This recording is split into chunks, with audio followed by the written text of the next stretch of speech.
Hi friends, welcome to Madhu's kitchen. இன்றைக்கி நம்மளோட recipe கல்யாண வீட்டு வத்த குழம்பு.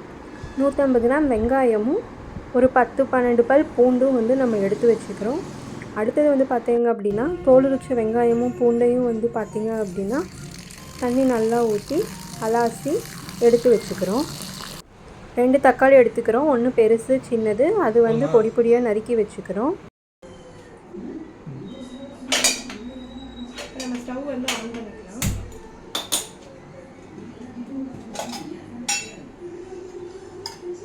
நல்லெண்ணெயில் செஞ்சால் வத்த குழம்பு ரொம்ப டேஸ்ட்டாக இருக்கும். அதனால் நம்ம நல்லெண்ணெயில் வத்த குழம்பு செய்ய போகிறோம். இன்றைக்கி எண்ணெய் ஊற்றிக்கலாம். எண்ணெய் கொஞ்சம் நல்லா தாராளமாக ஊற்றினா ரொம்ப டேஸ்ட்டாக இருக்கும். நான் எண்ணெய் ஊற்றிட்டேன்.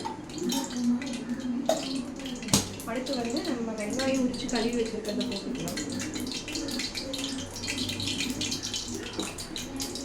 ஸ்டவ் சிம் பண்ணிட்டு போட்டுக்கோங்க, இல்லைன்னா எண்ணெய் மேலே தெரியும். ஒரு 100 கிராம் வெங்காயம் மாதிரி எடுத்து அரைக்கிறதுக்காக போட்டுக்கோங்க.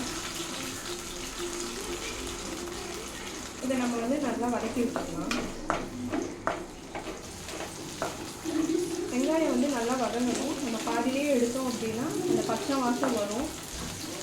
ரொம்ப தூக்கி விட்டு வதக்க வேண்டாம். ஸ்டவ்வை வதக்குனீங்க அப்படின்னா வெங்காயம் கரிஞ்சு போயிடும். இப்போ இந்த வெங்காயம் பார்த்திங்க அப்படின்னா நல்லா வதங்கிடுச்சு. இதை நம்ம தனியாக ஒரு தட்டில் எடுத்து வச்சுக்கலாம். இப்போ அடுத்து அதே எண்ணெயில் நம்ம என்ன பண்ண போகிறோம் அப்படின்னா இதில் பார்த்திங்க அப்படின்னா கடுகு, உளுத்தம் பருப்பு, வெந்தயம் வச்சுருக்கேன். இதை நம்ம இதில் போட்டுடலாம்.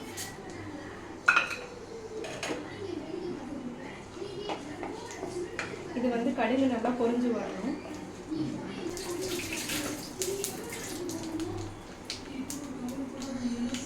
இப்போ கடுகு பொரிஞ்சிருச்சு. இதுக்கப்புறம் நம்ம இந்த கருவேப்பிலையை அதில் போட்டுடலாம்.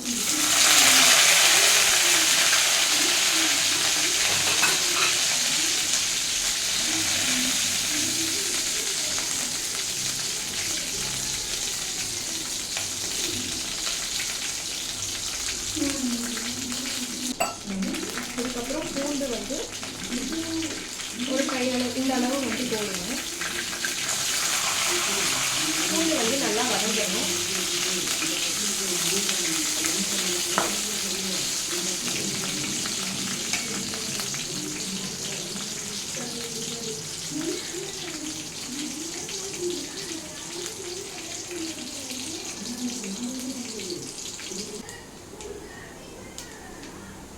இப்போ பார்த்திங்க அப்படின்னா பூண்டு ஓரளவுக்கு நல்லா வதங்கிடுச்சு. இப்போ நம்ம ஒரு 50 கிராம் வெங்காயம் கட் பண்ணி வச்சுக்கலாம்.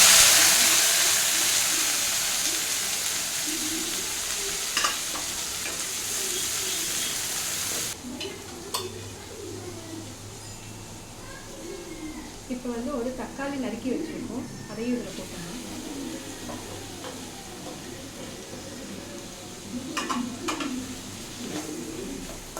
இப்போ வதக்கி வச்ச வெங்காயம், தக்காளி, தேங்காய், மல்லித்தூள், மிளகாத்தூள் எல்லாத்தையும் மிக்சியில் போட்டு அரைச்சி எடுத்து வச்சுக்கணும். மிக்சியில் நல்லா அரைச்சி எடுத்துட்டோம். நல்லா மயில் மாதிரி அரைச்சிக்கோங்க. இப்போ நம்ம இதை இதில் சேர்த்துடலாம்.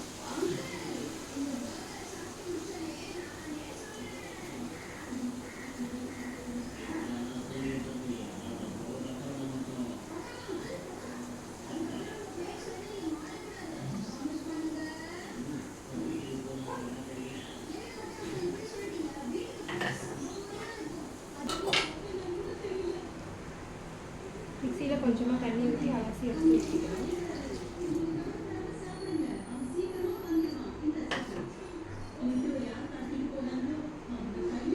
உப்பு போட்டுடலாம்.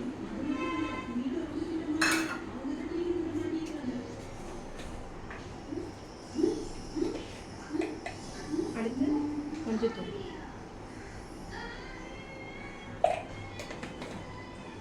இதை நல்லா கிளறி விட்டு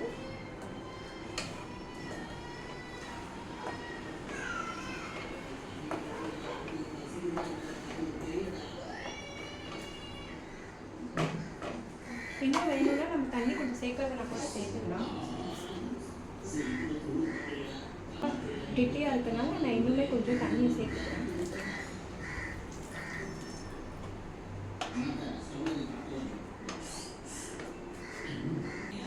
மஞ்சத்தூள் மல்லித்தூள் வந்து உங்களுக்கு ஏற்ற மாதிரி போட்டுக்கோங்க.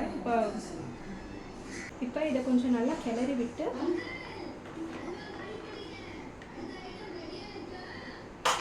இதை கொஞ்சம் நேரம் மூடி வச்சிடணும். இது கொஞ்சம் நேரம் வேகட்டும். அதுக்கப்புறம் நான் வந்து புளி கொஞ்சம் கரைச்சி வச்சுருக்கேன். அதை வந்து நம்ம கரைச்சி எடுத்து புளி தண்ணி விட்டு எடுத்து வச்சுக்கலாம்.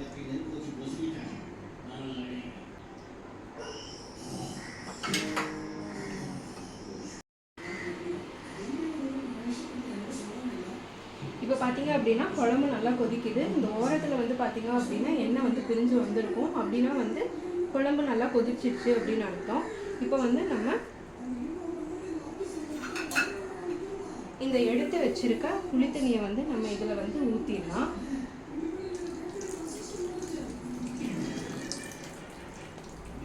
புளி வந்து பார்த்தீங்க அப்படின்னா ஒரு எலுமிச்சம்பழம் சைஸுக்கு வந்து எடுத்து ஊற வச்சுக்கோங்க. நீங்கள் அவசரமாக பண்ணுறீங்க அப்படின்னா அந்த எலுமிச்சம்பழம் சைஸு புளியை வந்து சுடு தண்ணி கொஞ்சம் வச்சு ஊற வச்சுக்கோங்க. புளி வந்து அப்போ சீக்கிரம் வந்து ஊறிடும். நம்ம இப்போ வந்து இதை கிளறி விட்டுக்கலாம்.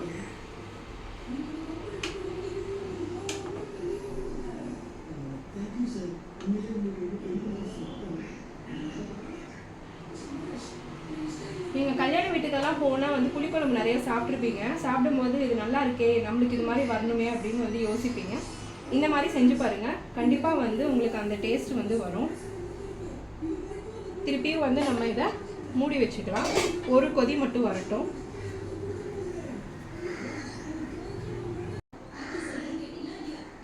இப்போ வந்து பார்த்தீங்க அப்படின்னா வெல்லம் வந்து கொஞ்சம் எடுத்து வச்சுருக்கேன்.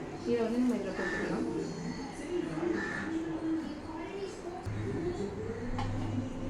இப்போ ஒரு 2 நிமிஷம் விட்டுட்டு இதை வந்து நம்ம ஒரு பெரிய பாத்திரத்தை வந்து நம்ம மாற்றி எடுத்து வச்சுக்கலாம். இப்போ இது வந்து பார்த்திங்க அப்படின்னா இது வந்து மிளகு தக்காளி வத்தல். இது வந்து வீட்லேயே போட்ட வத்தல். எனக்கு வந்து இது அம்மா வந்து போட்டு கொடுத்தாங்க. இப்போ வந்து நம்ம இதை தாளிச்சுக்கலாம். ஸ்டவ் பற்ற வச்சுக்கலாம்.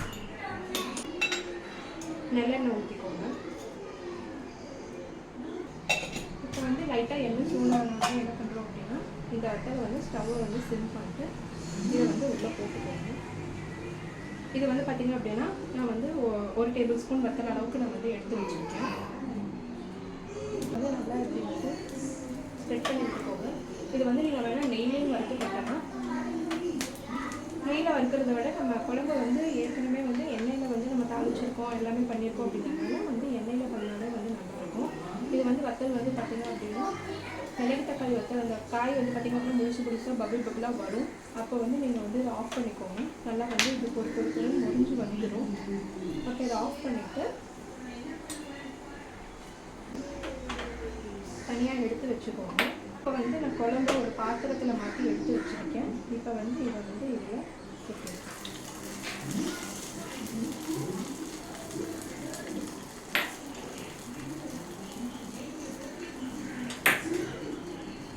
இப்போ பெருங்காயம் வந்து கொஞ்சமாக போட்டுக்கோங்க.